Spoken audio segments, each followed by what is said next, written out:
प्रेम से बोलिए जय अवसानी मैया के। चला देखी आई, चला देखी आई माँ के पूजनिया सखी, चला देखी आई, चला देखी आई माँ के पूजनिया सखी, चला देखी आई, चला देखी आई माँ के पूजनिया सखी, चला देखी आई। पहिला पूजनिया अयोध्या में होला, पहिला पूजनिया अयोध्या में होला। गोटवा में, गोटवा में बट सीता रनियवा सखी, चला देखी आई, गोटवा में बैठी सीता रनियवा सखी, चला देखी आई, चला देखी आई माँ के पूजनिया सखी, चला पूजी आई, चला पूजी आई माँ के चरनिया सखी, चला पूजी आई।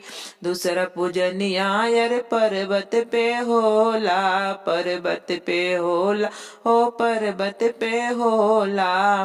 गोटवा में, गोटवा में बैठी गौरा रनियवा सखी, चला देखी आई, चला देखी आयो सानी माँ पूजनिया सखी, चला देखी आई, चला देखी आई माँ के पूजनिया सखी, चला देखी आई, चला पूजी आई माँ के चरनिया सखी, चला पूजी आई। तीसरा पूजनिया रे गोकुल में होला, गोकुल में होल, वृंदावन में होला।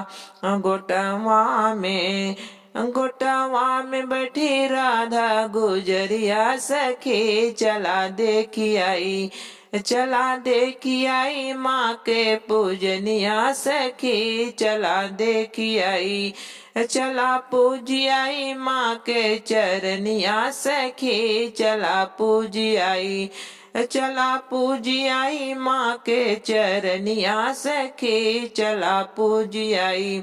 चौथा पूजनिया मोरे अंगना में होला, अंगन में होला, भवनवा में होला।